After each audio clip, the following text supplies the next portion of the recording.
I was just cruising around and I went in to go check out one of those School of Rock buildings. Have you seen one of those around?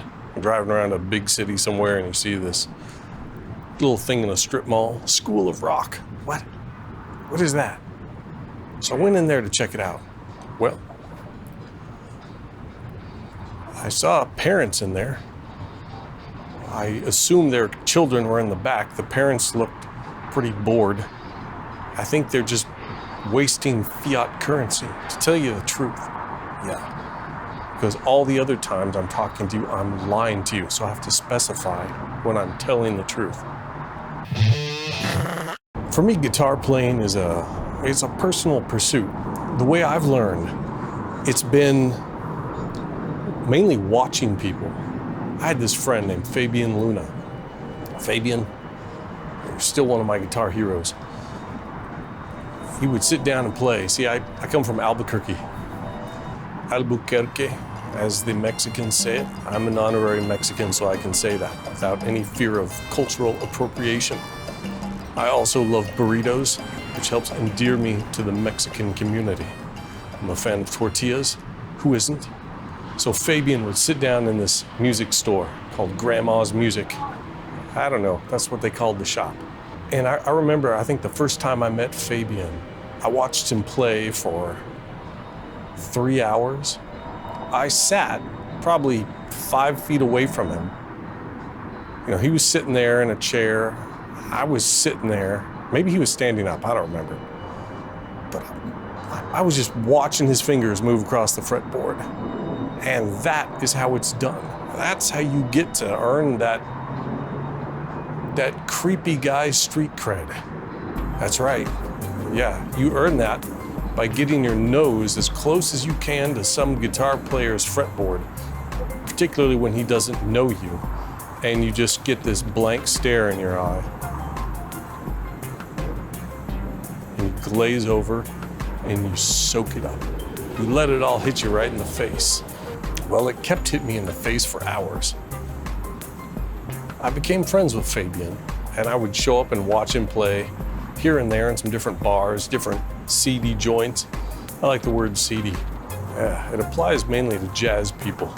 They're real seedy individuals.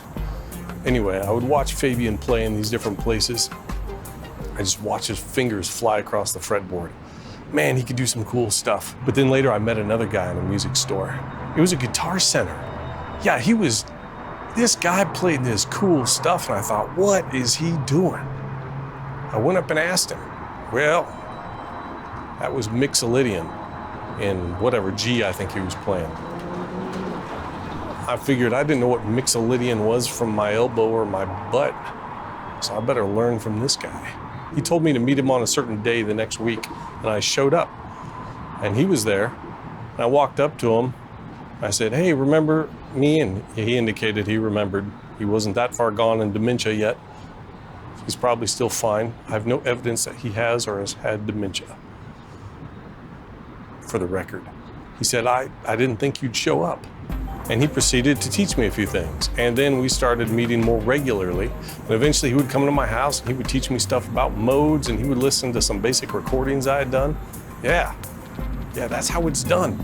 Get some books. You watch people. Now you can watch whoever you want on YouTube.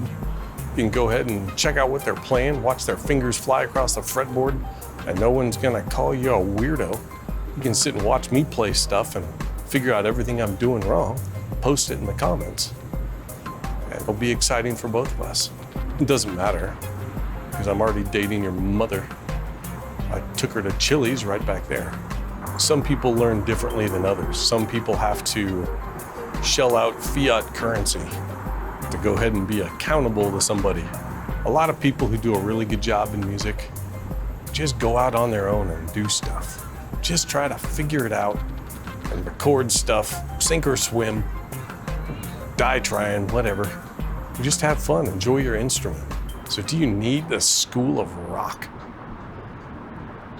Is it the key to success as a musician, as a guitar player, as a drummer, as a bassist? You don't need that, just like you don't need SSL style brand plugins. Okay, let me rephrase that. I'm a fan of SSL, all right? Let's get that straight. SSL hardware is awesome. If you want to buy a plugin that emulates SSL hardware, get that when it's on sale from a place such as Plugin Alliance. Don't spend your fiat currency getting it officially from SSL. The stuff from Plugin Alliance is SSL approved. It's official stuff. Don't be like one of these people who goes out and, they get a guitar that's already, they spend $3,000 to get a guitar that's already worn and scratched and faded, and they hang it up on their wall to look like they've been touring for the last 40 years and never took care of their instrument. Can you imagine? Can you imagine going down to Ferrari? Yeah, I want a Ferrari that's looked like it's been personally abused by Michael Schumacher for the last 40 years and not taken care of. He's taken it to every track day. He's let his 23-year-old girlfriend bump it into the post at the Chick-fil-A drive-thru. Why would you do that? You get something nice and you keep it nice. You keep it shiny. You keep it looking good. This is basic stuff. I can't believe I have to tell you this. Maybe I don't have to tell you this. Maybe you're not a jazz player. Maybe you instinctively know. It's all about looking good. Flying flashy fingers on the fretboard. That's the money. That's the money shot. Notice I didn't say currency, fiat currency shot. I said that's the money shot. You better learn the difference. You need to invest in your own financial future.